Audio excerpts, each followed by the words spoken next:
At Arizona State University, we are committed to our students' success.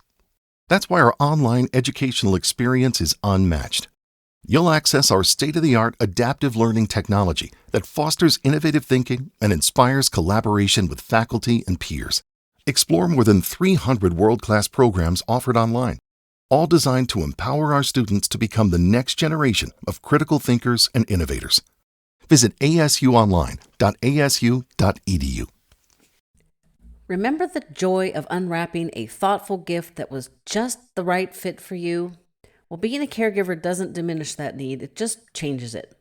Today, I have the pleasure of welcoming Elizabeth Miller from the Happy Healthy Caregiver podcast, who brings with her an array of gift-giving ideas for caregivers and those living with dementia.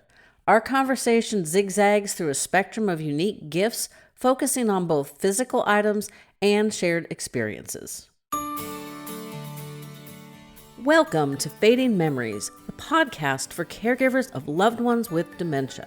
I'm your host, Jennifer Fink. My mom had Alzheimer's for 20 years, and when I went looking for answers, I had to start a podcast to find them. Join me as we navigate the challenges of dementia caregiving together. This podcast is your beacon of support and empowerment. Let's share our experiences, find solace, and discover the strength within us. Get ready to embark on a transformative caregiving journey with Fading Memories. If you're looking for additional advice, be sure to sign up for our weekly email newsletter. It's brief, gives you great advice. You can read it in less than 5 minutes, and you know where to find the link. It's in the website, on the show notes. We're working on subscriber-only information and specials, so you're not going to want to miss out. When I learned that despite eating as healthy as possible, we can still have undernourished brains, I was frustrated. Learning about NeuroReserve's Relevate and how it's formulated to fix this problem convinced me to give them a try. Now I know many of you are skeptical, as was I. However, I know it's working because of one simple change. My sweet tooth is gone. I didn't expect that, and it's not something other users have commented on, but here's some truth. My brain always wanted something sweet. Now, fruit usually did the trick, but not always. One bad night's sleep would fire up my sugar cravings so much they were almost impossible to ignore. You ever have your brain screaming for a donut? Well, for me, those days are gone. I believe in my results so much that I'm passing on my 15% discount to you. Try it for 2 or 3 months and see if you have a miraculous sweet tooth cure, or maybe just better focus and clarity. It's definitely worth a try. Now, on with our show. Hello, you guys are gonna love today because we're talking about gifts and gift giving for people with dementia.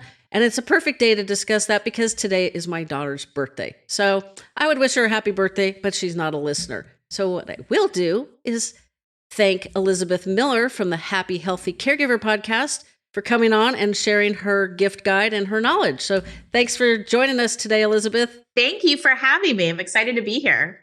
Awesome. I know we haven't done one together. I was on your show a while ago, but yes, you haven't been on vice mine. versa.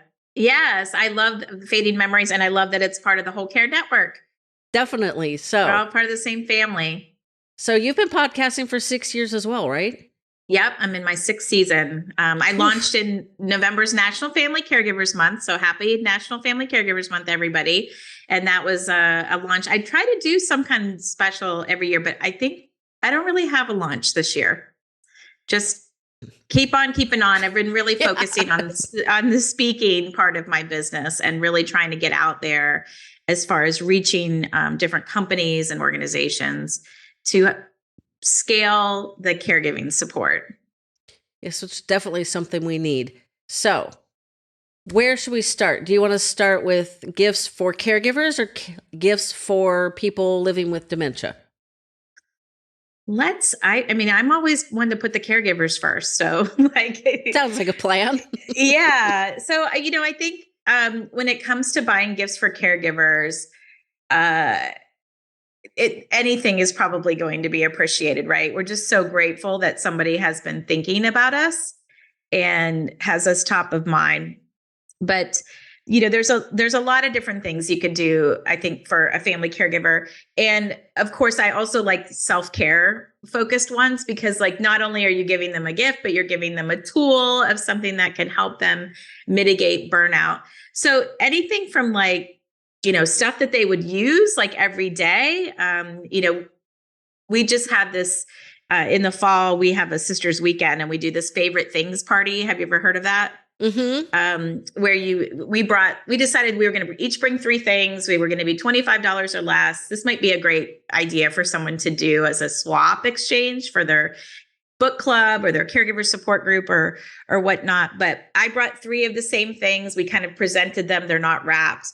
But I got a lot of good ideas there this year for things like we had the things to clean our glasses, which would be a good thing for. They're called PEEPs. They're good for caregivers and for care recipients, anybody who's wearing sunglasses even, because they get grody, right? Very practical gift. Constantly. And then we had things like, I'm wearing it now, actually. I love this Maybelline lifter gloss. It's affordable. It tastes good. Not that you're eating it, but you're going to get some in your mouth on something. Smells good. It stays on decent. So I had brought that as part of mine. And then there was some cool body scrubs and lotions from, I think it was called La La Licious. So I think anything that can help us, a boomstick was another one. It was like stuff that this would be a very handy little makeup tool for a caregiver, because you can put some quick color on your face. You can use it on your lips. Like it's one of those try it anywhere type of things. That's something you could like throw in your purse or your bag, and when you look in the mirror and go, "Oh, ick! I look so pale." emergency. Yeah, throw it in your self-care tote. So I think little things like that. Everybody's got different budgets these days, as far as stuff that you can use. We did this. I do a happy, healthy caregiver virtual cafe is kind of every other month. I do different kind of support where I want to do some kind of a unique event for caregivers and introduce them to something. We had a Zentangle consultant come and teach us how to Zentangle. And it's basically like you're creating patterns. It's an abstract art, but it's very meditative. And she had given away as part of a prize this Sakura Zentangle artist tool set. It's like $20. But the thing with Zentangle is you use these little paper and you use like a micro tip pen. And so it's the little kit for that. And I like it because it's portable. You could throw it again in a self-care tote bag and pull it out just to kind of like, I need a mindful moment quick. Because I'm a journaler. I love my journal, of course, but I got that here too, the Just For You Daily Self-Care Journal. It's a prompted journal. And this is one form, right, of meditation and doing that. But the Zentangling and art journaling is another type of where it just gives you calm and peace. I can tell you, I felt very differently at the beginning of that session than I did at the end of the session. So something creative there. But I think too, when you're given a gift to anybody, whether it's a caregiver or care recipient, like just thinking about that person and what they naturally like, and what they care about, or what they maybe have mentioned to you in conversation, could be something that would spark something. I was thinking, unless you know for sure they have a green thumb, don't give people a plant. They don't need something else to take care of. Yeah, I think as caregivers, right, we crave less things to take care of. The only exception I have to that would be I did get an arrow garden one year. It's like for herbs. Right now I have basil. My basil is like taken off. And even if I can't use it in what I'm cooking, because I'm not like this huge culinary chef, I learned this tip from another caregiver, Lisa Negro, where she said, she rubs it in her hands and smells the basil on her hands. I've been using it to freshen up my garbage disposal. Like I literally take some leaves off of it and put it in there to make it smell better. So that's a really good idea. And I have a good idea because I have the same issue. I have 2 pots with basil in it. I mentioned the other day we needed to do a pasta dish with with pesto. My husband's like, "Why?" And he's like, "Oh, never mind. I know why." Because the plants are like big. It's pesto time. Yeah. Yeah, it's like, and that's not something we normally eat a lot of anyway, because, a lot of olive oil. It's not the healthiest sauce, but it is tasty. But I have been making basil mayonnaise, and you basically just grind up, I think it's like half a cup of mayo and a third a cup of basil. I just do it to taste, because when I did it per the instructions, it needed a little more basil, and I had a little more basil, so I threw it in there. And I am telling you, that makes lunch delightful. Oh yeah, it's just like a little extra special, and all you need is, food processor or, maybe a blender. I don't have a blender, so I just use the food processor, grind it up, and sounds yummy. It is really good, and it's, I throw just a touch of lemon juice in it just to kind of give it, a little extra what do they call that? Brightness, which is a very strange culinary term. But yeah, it's delicious. And it's, you just plop in however much mayonnaise you need and then keep adding basil until it tastes the way you want it to taste. Super easy. Never thought to use that. I think little things like that, where you take something that people are doing all the time and you can maybe elevate it a little bit. So think about if someone's a tea drinker, how could you make that special?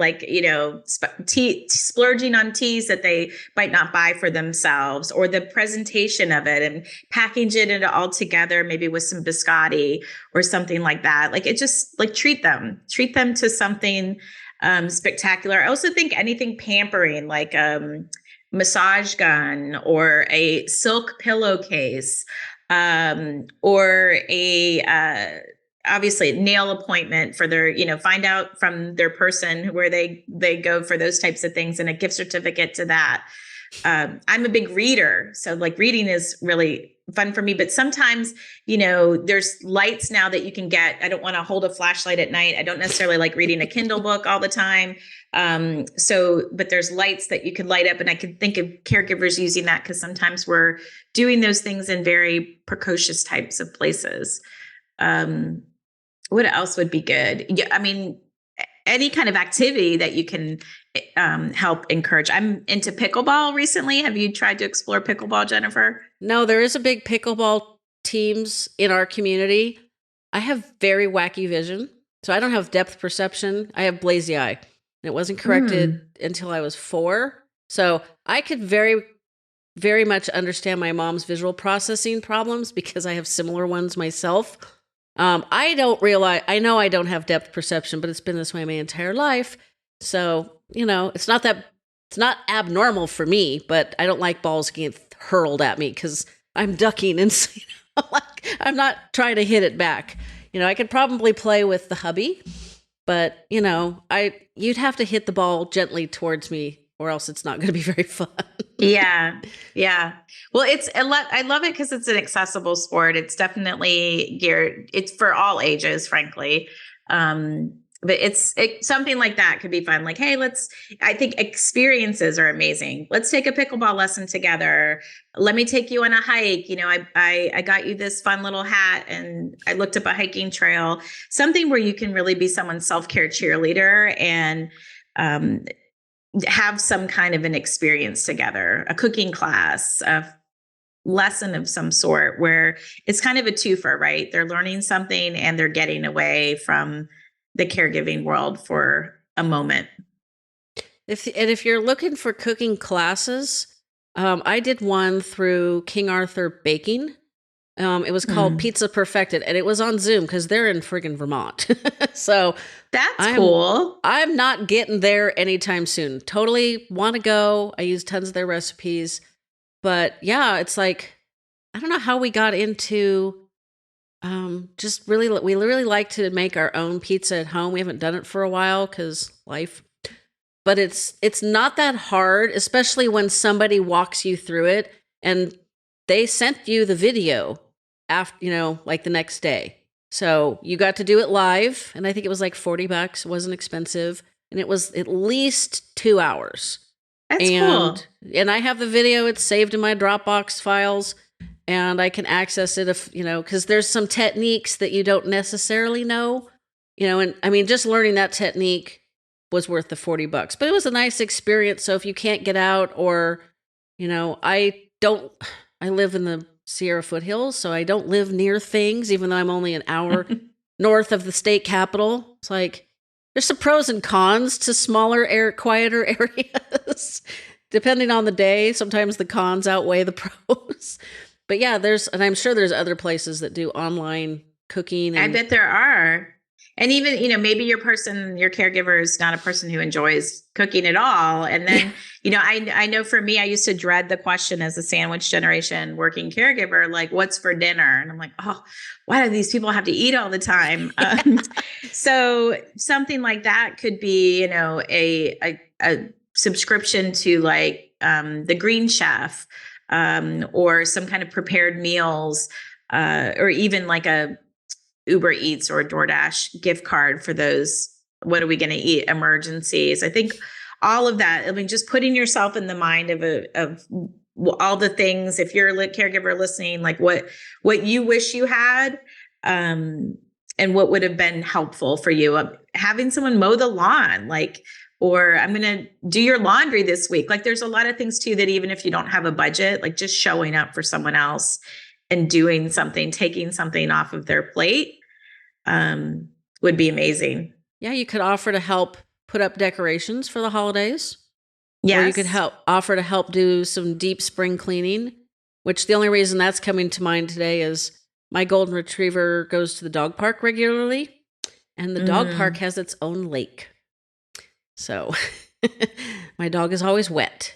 And unfortunately, despite washing her and getting the grimy lake water off of her, she still stinks.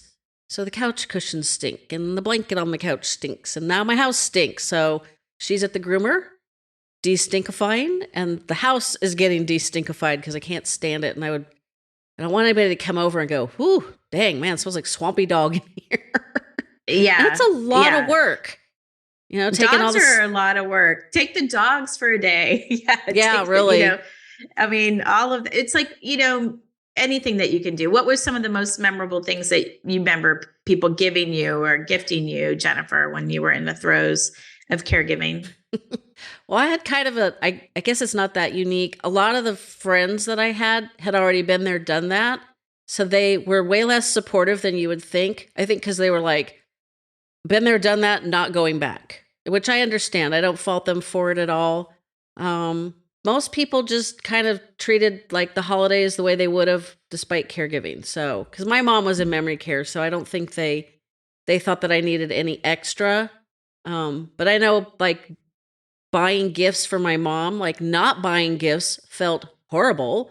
Like I didn't care, which is obviously not true. But my mom didn't recognize anything new as hers, so she would freaking give it away. Yeah. That was worse. So it's like, okay, I spent $50 on this outfit that's easy for you to put on, and you needed some new clothes, and you didn't recognize them as yours, so you're still wearing the pants that are 2 sizes too big, and you gave away something. Like, oh. Yeah. It was hard. Challenges for sure as their cognitive skills continue to decline. Yeah, I finally got, and I know a lot of people will find this controversial, but my mom had zero concept of day, place, time, season. It always surprised me when we would like drive from like her care residence, like back to my house. We'd have to drive through the foothills, not the foothills up here in the mountains, foothills down the Bay Area of California. And she'd make comments about the hills. And I remember when we first moved her to the memory care, I was terrified because we'd had a ton of rain, which, it's not normal in California anymore. And the hills were green, green, green. It was like March. So we had our winter rains and they were green, green, green. And the next time I drove her through there, because the grasses, it doesn't matter if it rains in April and May, and maybe a little bit into June, which is super, super rare. That grass, it could be raining, that grass goes brown. It is just, it's got its lifespan, and that's it. And the next time we drove through, it was brown. And I thought, oh gosh, she's going to know I lied to her about the reason she's in memory care. Because we told her it was she needed to be there temporarily while we worked on the house, which was half true. The temporary part was questionable, but we did need to work on her house. But She had zero clue of what the day or season was. So I stopped stressing about including her on Christmas Day, on Thanksgiving Day. I just made special times and special, like the last Christmas we had together. I picked her up from memory care, drove her around to the front of the community. We went to the assisted living dining room. They had great food. We had a very nice lunch. I gave her one gift. She loved it. We got back in the car, drove back to the memory care. It was like literally an hour. And it was like, that's all I want is just these just happy times for her and me, if I can manage that too. So I just finally took all the pressure of keeping the holidays the way they were for her, because it was a losing battle and it was super stressful. So. Yes. It evolves and it changes. And I think, you figured it out and you gave yourself grace and met her where she was, at the time, which, I think as most caregivers, we resist at first. And then at some point we're like, okay, this is like banging our head against the wall. Let's figure it out. And so you brought her joy and it looked differently, and that's okay. It's okay. She had a good time. There was like a 20-foot Christmas tree and she still didn't realize it was Christmas. And this was literally like 2 or 3, like I think it was like the 21st I think it was the 21st. Whatever day Christmas was in 2019, this was the Monday before. And, she didn't care. She didn't care if I was there on Christmas Eve or Christmas Day or, whatever, because she didn't know. She didn't know it was Christmas with 20-foot Christmas tree right there in front of her face. Now we're going to take a quick break for an ad. These ads help me continue to bring the show to you for free. When I learned that despite eating as healthy as possible, we can still have undernourished brains, I was frustrated. I also live in a farming community, so I'm aware that our food isn't grown as well as we need. Learning about NeuroReserve's Relevate and how it's formulated to fix this problem convinced me to give them a try. Now I know many of you are skeptical, as was I. However, I know it's working because of one simple change. My sweet tooth is gone. I didn't expect that, and it's not something other users have commented on, but here's some truth. My brain always wanted something sweet. Now, fruit usually did the trick, but not always.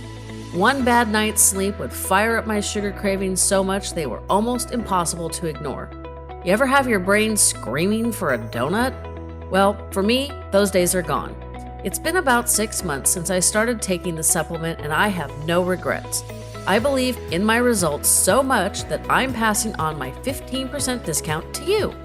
Try it for 2 or 3 months and see if you have a miraculous sweet tooth cure, or maybe just better focus and clarity. It's definitely worth a try. Now back to our conversation. And to that point, like if they love the Christmas tree, like leave it up. Like leave it up, like I'm thinking about, I'm switching gears to gifts for our care recipients, and thinking about their senses and the sensory part, like if the visual, like if the sparkle and the bright and was appealing to mom or to your person, then it's okay. If you kind of bring some joy to kind of leave that stuff all year long. I know, depending on their phase of their cognitive decline, like certain gifts might make more sense than others. In the beginning, when they need a little help with stuff, like maybe the large clock display would be good to see that. I know one of my mom's favorite gifts and that I've given to my aunt who had FTD and progressive supranuclear palsy was we had one of those picture frames where you can email photos.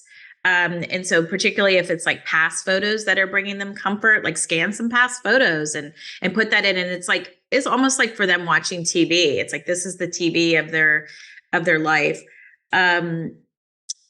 Mom was bedridden, my mom, for the last 2 years. So we did adult coloring. And again, it may not look good. That's okay.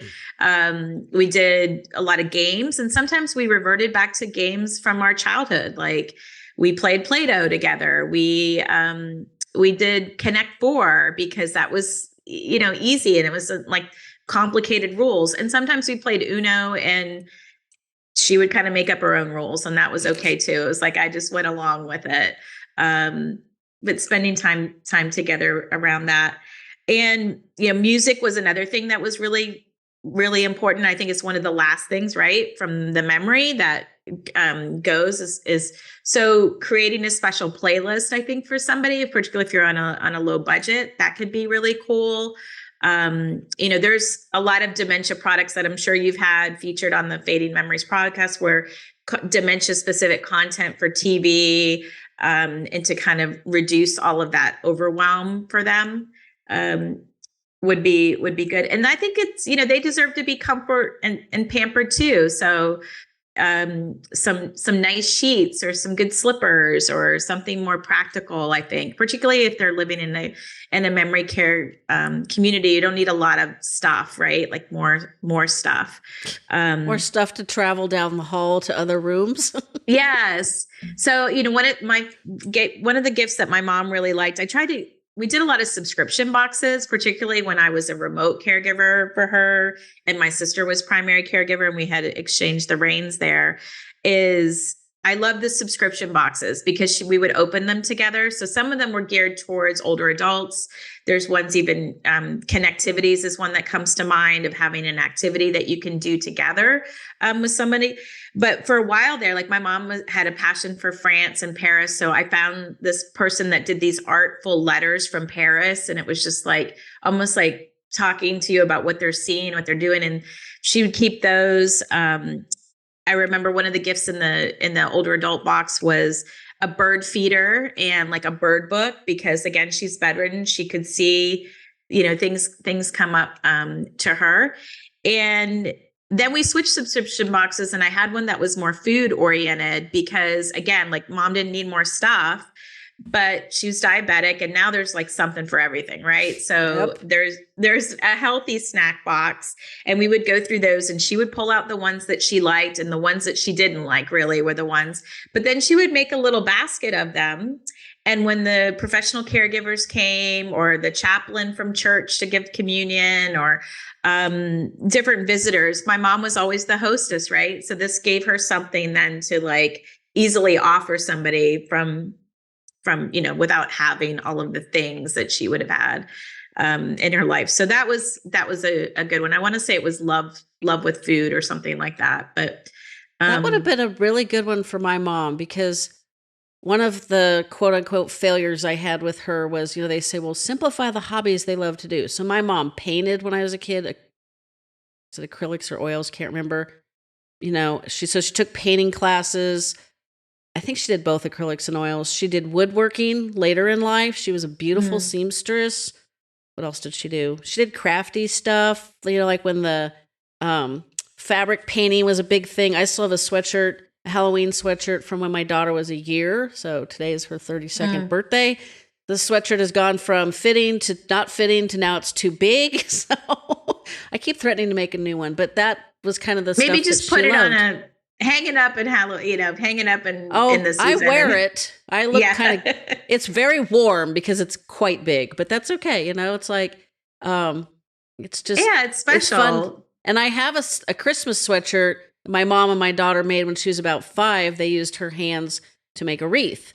And I still have that one. And I have to be really careful because, you can only wash those things so often. And they're getting a little old, so they're getting kind of vintage. But she was terrified of doing it wrong. Like, she didn't do the adult coloring because she could never figure out inside or outside the lines, and that frustrated her. So that was a no. I literally brought the simplest little craft things that, a blind dog could do. And she just was, I'm afraid I'm going to screw it up. So what she really wanted to do was sit around and shoot the breeze to keep this clean. And there's only so much of shooting the breeze you can do with somebody who repeats themselves constantly. And she was 74 when she moved into memory care, passed away just past her 77th birthday. So she was on the younger end. She was always trying to help the other residents, which was great, gave her a purpose. No matter that she couldn't help them, but at least in her mind, she offered, and that was all she needed. But yeah, she would have loved being able to just share some snacks with people.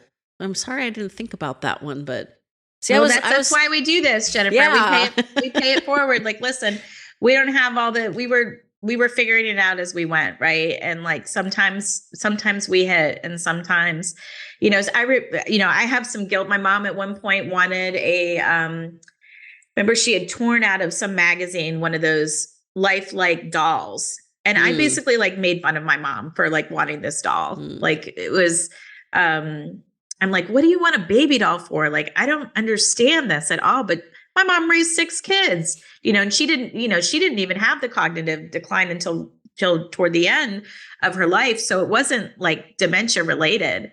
And we didn't get her the doll. But then later I was at a conference and the company was there and they were raffling off the doll. And my sister and I were there together. And I said, Mom really wanted one of these dolls then. I'm sure she would be delighted to get it now. But like the joy for all pets and the dolls, like that companionship, like now I know, of course, as a coach for caregivers and a certified senior advisor, like how important like social interaction is for people. And the touch, just the, like even like a hand massage or a foot massage or, smelling I had a cousin Jill that used to go to my mom and like, we're going to get in there, Aunt Carol. I got my dry brush and I've got my massage and I'm going to put in some essential oils and we're having a spa day today. So anyway, we can't beat ourselves up for that stuff. I always wondered if my mom would have appreciated a baby doll. So she only raised 2 of us and she had 3 grandkids. My daughter is 14 years older than my niece, who is grandchild number 2, not number 2 in special, but just number 2 in the lineage of things. And so my niece and nephew did not get the good years with my mom. My daughter got all of them, which, I'm very grateful for. And so is my daughter. But I always wondered, there weren't a lot of ladies in the memory care that carried around baby dolls. And the first 18 months that she lived there, she had her dog, which was a whole other headache. And it was very, very funny because they renovated the entire community. They started over in the assisted living and they kind of finished up in the memory care. And I knew what was coming. And my sister and I had been talking about, the dog was becoming more of an appendage than a companion to mom. And like I said, she was a trouble.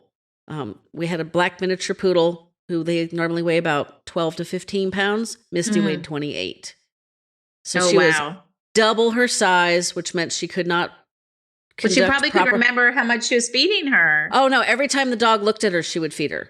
It was awful. And then the residents, and this is where the trouble started, and it's like good trouble, but not good trouble, is the residents all felt really bad for this poor dog is so hungry. I'm like, no, the dog is about to pop, okay? One of these days I'm going to find an exploded poodle all over the floor.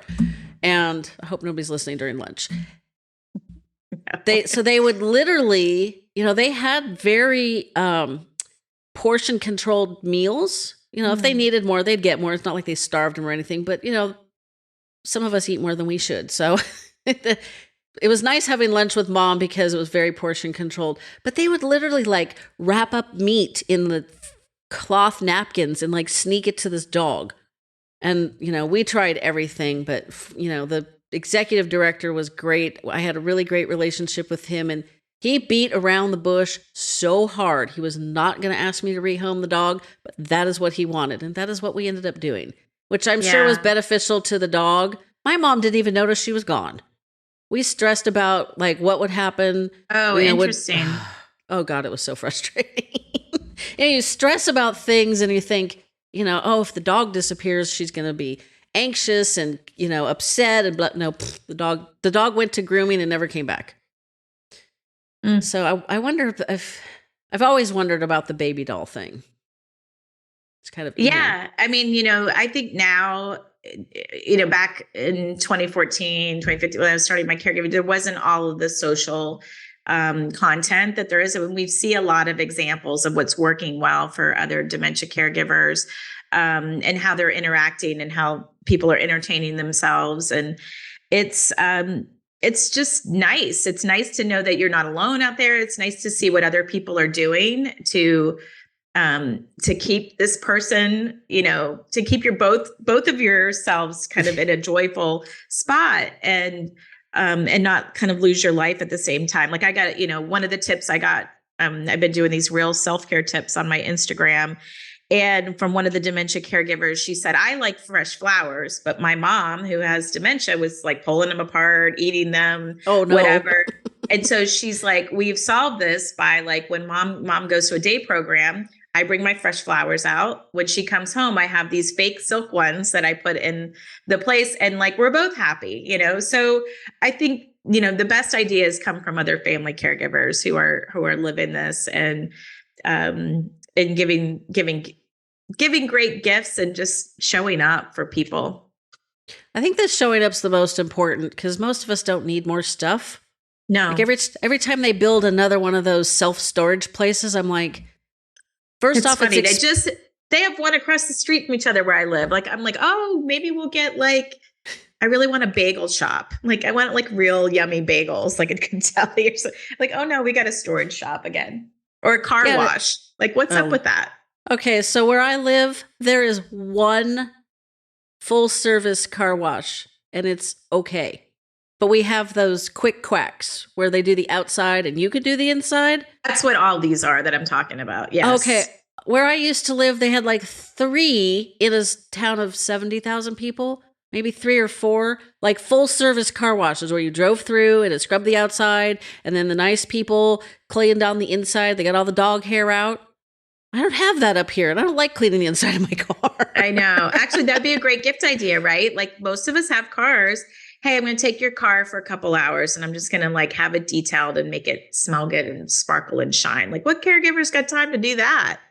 Yeah, Nobody. Especially like I said up here, there's literally one place and it's not that close to home and it's not in I don't drive very far. I go to the nail appointment and I don't get out of the house very much. So we're going to fix that next year. But you know, I've been working from home since 2005. So that predates the podcast. That was back when I was a photographer and the clients came to me in my home. I had a studio attached to my house. It was awesome. But technology. That would be a great gift too, Jennifer. I'm sure you did a lot of family photography sessions, or, you know, I think sometimes when we're in the caregiving world, we just are not taking pictures of us during that season. And I don't know about you, but I wish I had more pictures like of us together, like mom and I together. Like I just saw another caregiver. They had a photo shoot and she was sharing some of that on her channel. And I thought, how beautiful is that? You know, just to have these, particularly if you know maybe you're going to write a book, maybe you're going to have a podcast, maybe you're going to want to share your story in front of people, and to have that kind of those visuals to help showcase that story, I think is powerful. And I wish I had more of the two of us, but she wasn't super cooperative. But I did, and I'm so grateful I did this.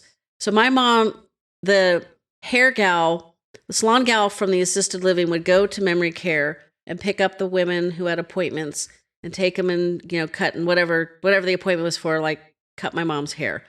And that worked great for 2 years. And then my mom decided she was not going with this woman. And I thought, I am not spending my visitation day with you, sitting in a dimly lit salon room, and you don't know I'm here because your back's to me. And then, you know, then you're tired and taking you out. I'm like, this is not what I want to do. So I finally said, if you don't want to go to the salon gal, you're not going to the salon gal. So it was like late November, and she's literally like constantly brushing her bangs out of her face. And I'm like, okay, that's a sign. We got to make this happen. And I thought, if I have to sit in there while the gal cuts and dries your hair, so we're talking a good 45 minutes, I'm bringing my portrait gear. So I brought my camera. I brought my studio light. I got there, cringed a little bit because the shirt mom was wearing was not what I would have picked for a portrait.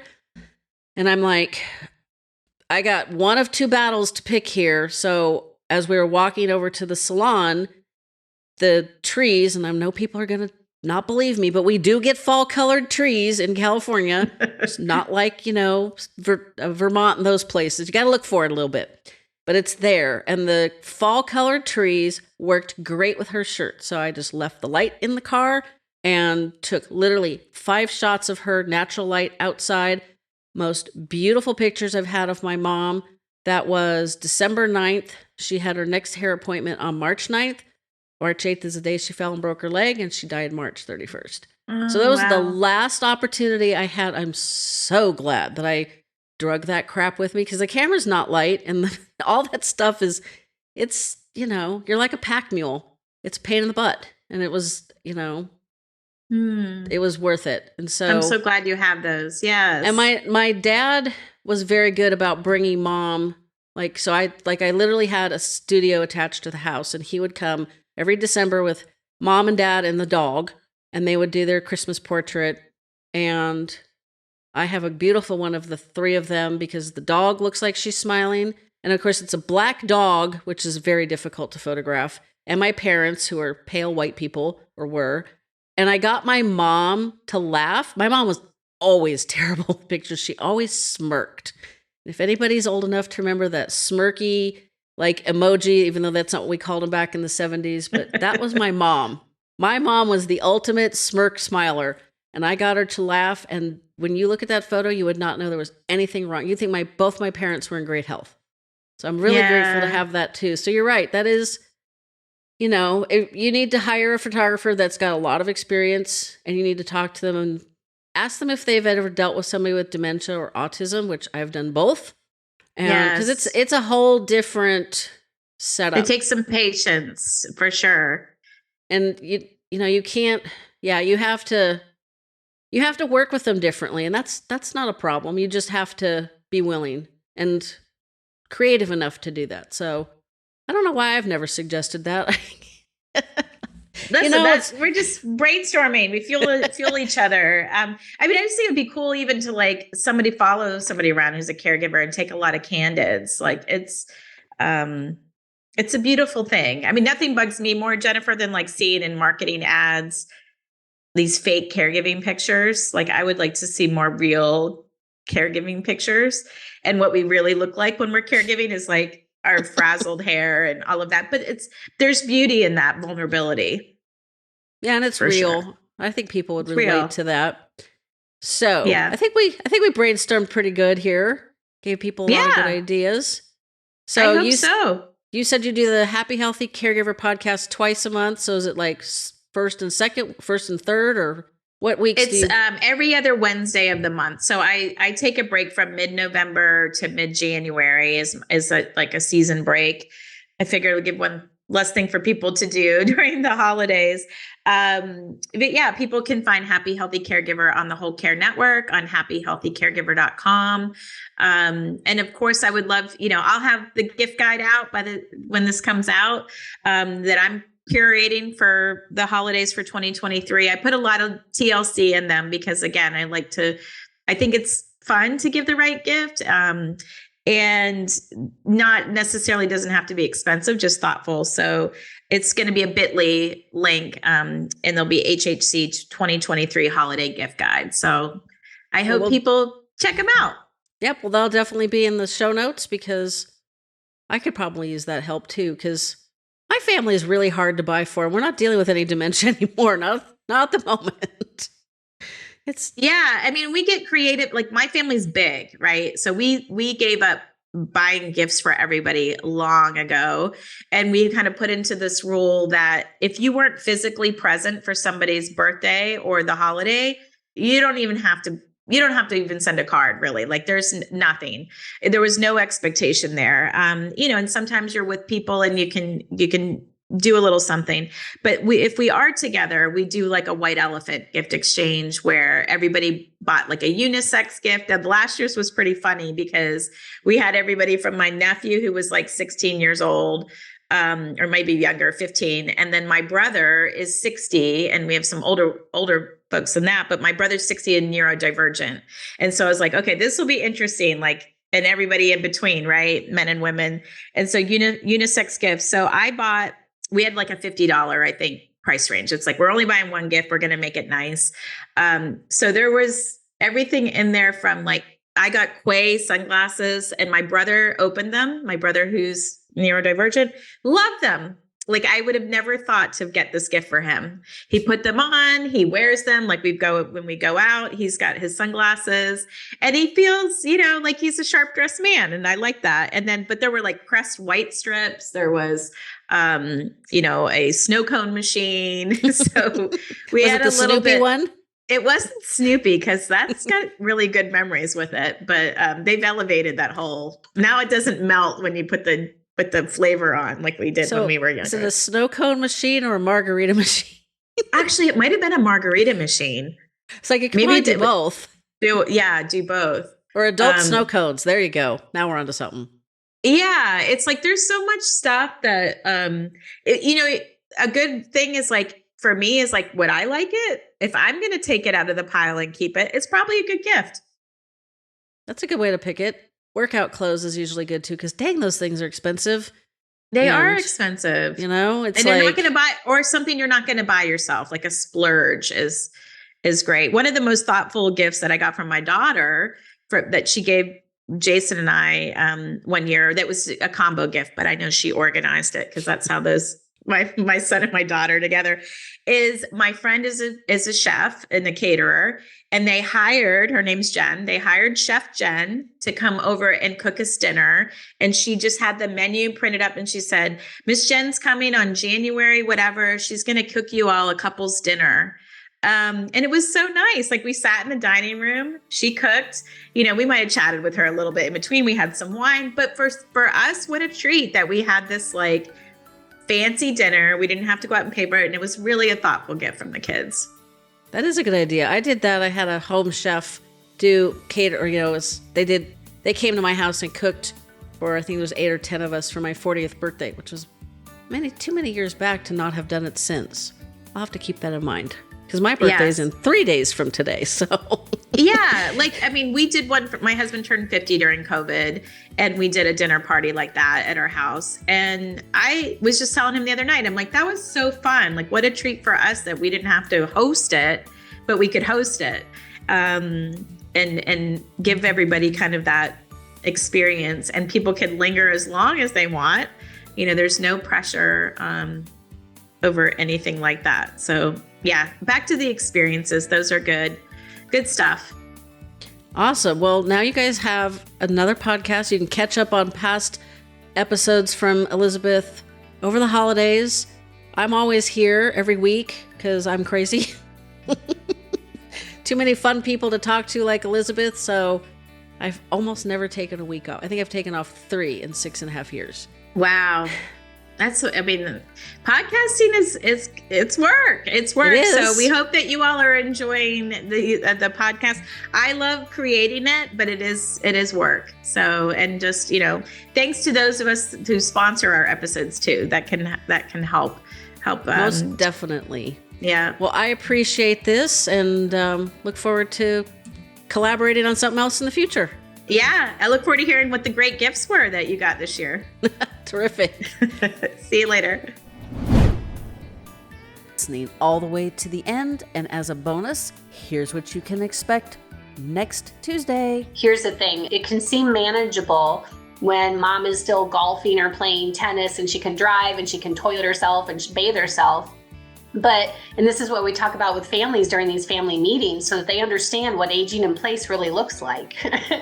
And so, once your house starts looking and smelling like a nursing home and the care exceeds what you're able to emotionally and physically and financially provide for them, then there's so many adult kids out there they feel stuck because they committed to taking care of mom and dad in their home. But now all they do is feel angry and resentful and bitter. Thanks for listening today, and we'll be back in your ears again next Tuesday. Please support our sponsors, for they help us bring this show to you for free.